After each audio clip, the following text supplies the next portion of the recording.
Hello everyone. इस part में हम एवरेज स्टार्ट करेंगे, औसत के प्रश्नों को स्टार्ट करेंगे, देखेंगे इसके छोटे छोटे लॉजिक से कैसे क्वेश्चन बनेंगे, फिर धीरे धीरे आगे बढ़ेंगे इसमें और जो बड़े लॉजिक रहेंगे उससे भी क्वेश्चन बनाने की कोशिश करेंगे। पहले छोटे छोटे प्रश्नों को लेकर चलेंगे। बस आपको एक सिंपल सा लॉजिक लगाना है कि एक्चुअली में होता क्या है करके, कैसे करना है क्वेश्चन को, फिर आपके सामने आंसर मिल जाएगा। लेकिन जैसे ही एक छोटी सी गलती करेंगे आंसर चूक जाएगा और वो ऑप्शन में भी रहेगा। तो इस प्रकार के प्रश्नों को बनाकर आज देखेंगे और इसमें भी आपके 7-8 पार्ट रहेंगे पूरे के पूरे एवरेज को कंप्लीट करने में। आपको पूरा का पूरा धीरे धीरे मिल जाएगा क्वेश्चन।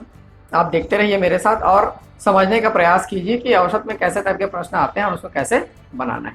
सिंपल से स्टार्ट करते हैं। औसत मतलब सबको पता होता है कि क्या होता है औसत, कि बहुत सारे मान लो डेटा दिया हुआ है, 10 डेटा दिया हुआ है, तो उनके बीच का जो संख्या होगा उसके बीच का मतलब कि 10 के जैसे 5, 10, 15, 20 ऐसे, तो उसमें बीच में जो संख्या आएगा या मान आएगा वो क्या कहलाता है? औसत कहलाता है। मध्य मान कहना चाहिए, वो औसत होता है। ठीक है। तो औसत बहुत जगह प्रैक्टिकल यूज होता है, क्रिकेट में यूज होता है, क्लास के एवरेज मार्क्स निकालने में यूज होता है, आईयू निकालने में यूज होता है, ऐसा करके बहुत जगह यूज होता है। तो उन्हीं से संबंधित क्वेश्चन हम लोग देखेंगे। पहला क्वेश्चन मेरे पास दिया हुआ है, एक खिलाड़ी पिछले 5 मैच में क्रमशः 73, 37, 83, 47 और 60 रन बनाता है। तो बताइए पिछले 5 मैचों में उसकी औसत रन संख्या कितनी थी? ये तो बहुत ही इजी क्वेश्चन है। इसमें क्या करना रहता है अपने को? सीधा सीधा जोड़ना है जो भी दिया रहेगा। 73, 37, 83, 47 और ये 60, इतना रन बना रहा है। कितना मैच है? 1, 2, 3, 4, 5 मैच है, तो उसको 5 से अपन क्या करेंगे? भाग देंगे। तो इस प्रकार ये आएगा 300/5। तो औसत उसका रन क्या हो जाएगा? 60 रन। पिछले 5 मैच में उसका औसत रन क्या हो जाएगा? 60। इसको ऐसे बनाना है। लेकिन अभी देखो आगे क्या दिया हुआ है।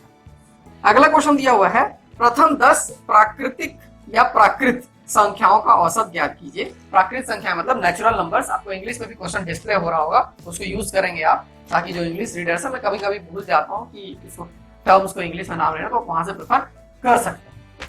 तो दूसरा क्वेश्चन यहाँ पे दिया हुआ है, प्रथम 10 प्राकृत संख्याओं का औसत ज्ञात कीजिए। तो 10 प्राकृत संख्याओं का औसत निकालना है तो आप क्या कर सकते हैं? 1, 2, 3, 4 ऐसा करते करते 10 तक जोड़ सकते हैं और 10 से भाग दे सकते हैं। ये एक तरीका है। लेकिन जब बोल देगा कि प्रथम 100 संख्याओं का निकालिए, तो उस स्थिति में फिर ये मेथड क्या है? स्टक हो जाएगा। तो उसके लिए याद रखना है आपको, हमको क्या करना है, जब भी कोई सीरीज में दिया हो, जैसे कि सम संख्या, विषम संख्या, ये सब सीरीज है प्राकृत संख्या, तो उस स्थिति में पहली संख्या को लेना है और अंतिम संख्या को लेना है। और किसको लेना है? अंतिम संख्या को लेना है। जब सीरीज में दिया हो, ध्यान देना है, और उसको 2 से भाग देना है। पहली संख्या और अंतिम संख्या को लेना है और 2 से भाग देना है। तो इस हिसाब से देखिए, तो यहाँ पहली संख्या 1 है, आखिरी संख्या 10 है, बाई 2, तो 11/2 5.5।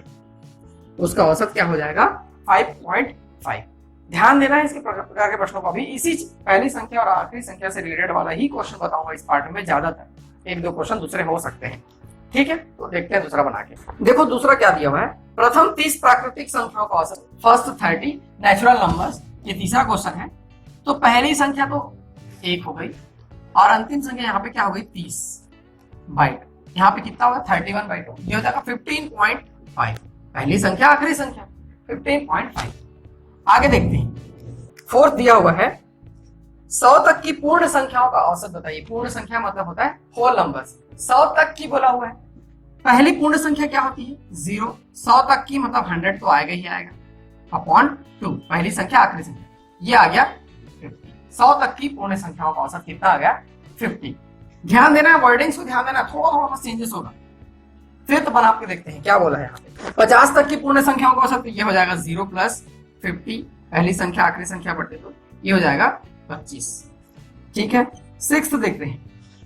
यहाँ पे क्या दिया हुआ है, प्रथम 20 सम संख्याओं का औसत बताइए। इसको इधर देखते हैं, सम संख्या वाले सब इधर देख लेते हैं।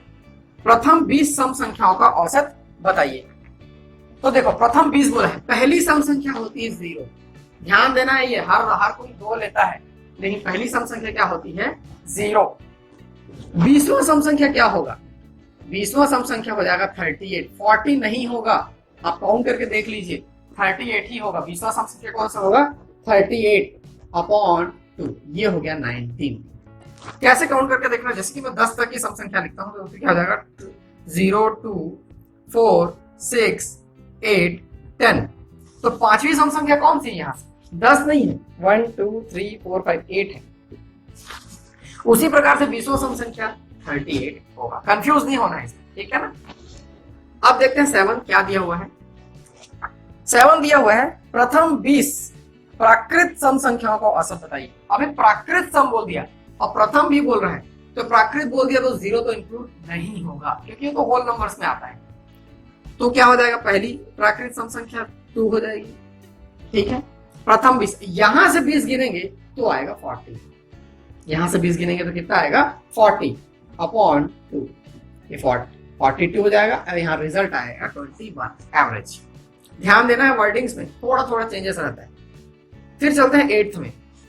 8th में क्या बोल रहा है वो, 20 तक की सम संख्याओं का औसत क्या होगा। 20 तक बोला है, मतलब 20 क्या होगा, लास्ट नंबर होगा, उसके बाद कोई ले लेना है। तो पहली सम संख्या यहाँ पे क्या है 0, 20 तक बोला है तो 20 तो लेंगे ही लेंगे, 20 अपॉन 2, ये आ जाएगा इसका रिजल्ट 10। कितना आ जाएगा 10। ध्यान देना, इन तीनों क्वेश्चन को एक साथ इसलिए बता रहा हूँ, क्या डिफरेंस है आप उसको डिफरेंशिएट कर पाए, इसलिए मैं एक साथ इसको बता रहा हूँ। ये क्वेश्चन भी शायद पैरेलली डिस्प्ले होंगे आपको, तो आप देख सकते हैं कि क्या इसमें शब्दों में अंतर, वर्ड्स में क्या अंतर है। सॉल्यूशन तो आपको देखने से पता नहीं चलेगा क्या क्या कर दिए, लेकिन वर्ड्स में जो अंतर है उसको देखिए और समझिए इसको, ठीक है। और प्रश्न बना के देखते हैं, फिर ये क्लियर होगा। देखो 9th क्या बोल रहा है, 9th बोल रहा है कि 99 तक की सम संख्याओं का औसत क्या होगा। 99 तक बोला है, 0 तो पहले लेंगे, 99 तक, 99 तो विषम संख्या है, ऑड नंबर है, इवन नंबर तो है नहीं, लेकिन उससे पहले इवन नंबर क्या होता है 98, तो लेंगे 98। ये 99 तक जितनी संख्या आएगा सम संख्या, यहां से आ जाएगा ये 49। ध्यान देना है, बार बार बोल रहा हूं मैं। 10 99 तक की प्राकृत सम संख्याओं का भी प्राकृत सम बोल दिया, 99 तक बोला है और प्राकृत बोला है, प्राकृत में 0 नहीं आएगा, 2 से स्टार्ट करेंगे। 99 तक बोल दिया तो 98 तो आएगा, उसके बाद वाला तो 100 हो जाएगा अपॉन 2, तो 100 अपॉन 2 दैट इज 50, ये हो जाएगा। इसके बाद 11th देखते हैं। 25 तक की विषम संख्याओं को औसत ज्ञात कीजिए। 25 तक की विषम संख्या, पहली विषम संख्या 1, 25 तक तो 25 होगा अपॉन 2, ये हो जाएगा 13। इसके बाद 12 दिया हुआ है, प्रथम 25 विषम संख्याओं को औसत ज्ञात कीजिए। फर्स्ट 25 ऑड नंबर, पहला ऑड नंबर क्या हो जाएगा 1, और 25th odd number, 25th odd number में कई लोग यहाँ क्या करेंगे 25 लिख देंगे, वो गलती नहीं करना है। 25वां विषम संख्या हो जाएगा 49, क्या हो जाएगा 49। इसके लिए कैसा करना है आपको, 25 गुणित 2 कर लीजिए, कितना आ गया 50, 50 तो सम संख्या, उससे पहले वाला क्या आता है 49, ठीक है। तो 1 प्लस 49 अपॉन 2, ये हो जाएगा 25। ध्यान देना है क्या है 25, प्रथम 25 विषम संख्याओं का औसत कितना होगा 25। अभी देखते हैं अगला 13th क्या दिया हुआ है। 50 तक की विषम संख्याओं का औसत ज्ञात कीजिए। 50 तक की विषम संख्या, 50 तक पहली विषम संख्या 1, 50 तक 49 अपॉन 2, ये भी आ रहा है कितना 25। बहुत ही इंटरेस्टिंग सेक्शन है ये, यहां से क्वेश्चन आए तो बनना ही चाहिए। फिर देखिए ये 14 क्या दिया हुआ है, प्रथम 50 विषम संख्याओं का औसत बताइए। प्रथम 50 विषम संख्याओं का, फर्स्ट 50 ऑड नंबर्स, प्रथम 50, तो ये 1 हो जाएगा, 50th ऑड नंबर हो जाएगा 99, जैसे इसको निकाले हैं वैसे ही 50 इंटू 2 कितना हो जा रहा है 100, तो उससे पहले क्या आता है 99, तो 1 प्लस 99 अपॉन 2, ये आएगा 50। प्रथम 50 विषम संख्याओं का औसत कितना आता है 50। उसके बाद 15 क्या दिया हुआ है, प्रथम 6 अभाज्य संख्याओं का औसत क्या होगा। प्रथम 6 अभाज्य संख्याओं का औसत, तो अभाज्य संख्याएं किसी पैटर्न में नहीं होती है, ध्यान देना है, किसी पैटर्न में नहीं होती है, मतलब सीरीज फॉलो नहीं करता है वो। तो 2 3 5 7 9 नहीं है, 11 13, ये अपने को ऐड करना पड़ेगा। ये 6 हो गई, 1 2 3 4 5 6 फर्स्ट प्रथम 6 अभाज्य संख्याओं का औसत और अपॉन 6 इसको ऐड करेंगे आएगा 41 अपॉन 6 ये हो जाएगा 6.8। कितना आ रहा है इसका आंसर 6.8। कई लोग इसमें गलती क्या करते हैं, ये फर्स्ट नंबर और लास्ट नंबर वाला उनके माइंड में रहता है, तो 2 + 13 करेंगे अपॉन 2 करेंगे तो यह 15 अपॉन 2 7.5 जो कि गलत है, जो कि क्या है गलत है। ध्यान देना है, ये गलती नहीं करना है। सीक्वेंस में बना रहे हैं तो ऐसी गलती हो सकता है, इसीलिए मैं भी इस सीक्वेंस के बाद एक क्वेश्चन पढ़ा रहा हूँ, तो ऐसी गलती नहीं होनी चाहिए। अभी एक दो क्वेश्चन और बना के देखते हैं। देखो अगला क्या दिया हुआ है, 5 के प्रथम 11 गुणजों का औसत क्या होगा। गुणज मतलब मल्टीपल, प्रथम 11 गुणज, तो पहला गुणज क्या होगा 5 × 1 दैट इज 5। 11th मल्टीपल क्या होगा 5 × 11 दैट इज 55। और ये पैटर्न में होगा 5 10 15 20, इसलिए पहली संख्या आखिरी संख्या बटे 2 60/2 30 इसका आंसर होगा। 5 + 55/2 30। ये कौन सा क्वेश्चन था अपना 16th क्वेश्चन। 17th देखते हैं, 3 के पहले 9 गुणजों का औसत क्या होगा।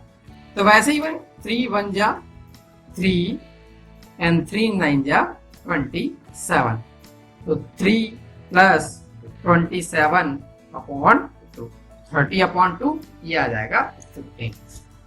ठीक है, ये तो सरल है, बस ध्यान देना है गुणज मतलब मल्टीपल होते हैं तो वहां से अपन निकाल सकते हैं। यदि A B C D E क्रमागत 5 विषम संख्याएं कंटिन्यूअस 5 ऑड नंबर्स है A B C D E, तो उनका औसत क्या होगा। देखो A B C D E ये क्रमागत 5 विषम संख्याएं हैं, इनका आपको औसत बताना है। तो मैं औसत में पहले ही बता चुका हूं, औसत मतलब बीच की संख्या होती है। तो इसमें बीच में क्या दिख रहा है C, तो यही हो जाएगा इसका आंसर।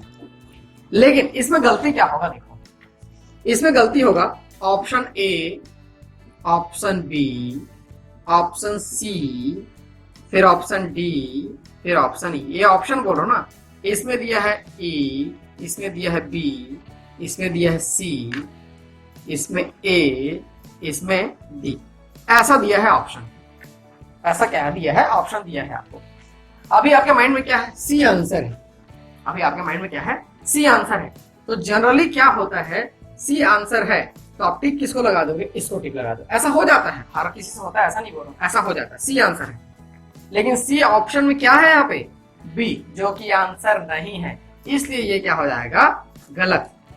ये क्या हो जाएगा गलत। आपने को ध्यान देना है सी किस ऑप्शन में दिया हुआ है, ए वाले ऑप्शन में दिया हुआ है, इसलिए ये होगा आंसर।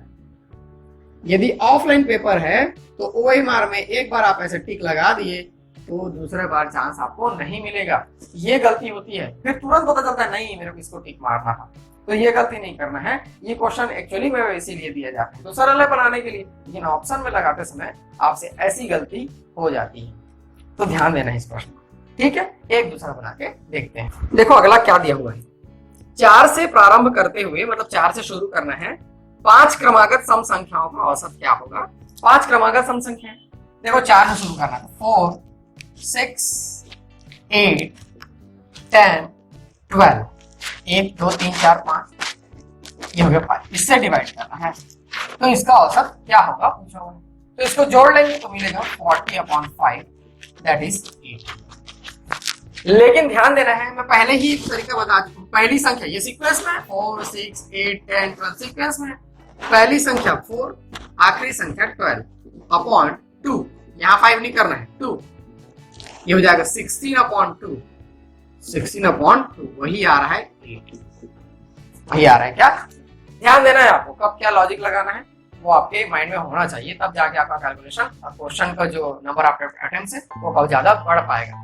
तो इस प्रकार के क्वेश्चन को औसत में बना के देखना है। ये एकदम स्टार्टिंग है औसत का, लेकिन फिर भी इसमें ज्यादा लॉजिक है। इसको एकदम प्राइमरी लेवल पे नहीं बोल सकते, जो बिल्कुल नहीं पढ़ा उसके लिए दिक्कत है इस पार्ट में।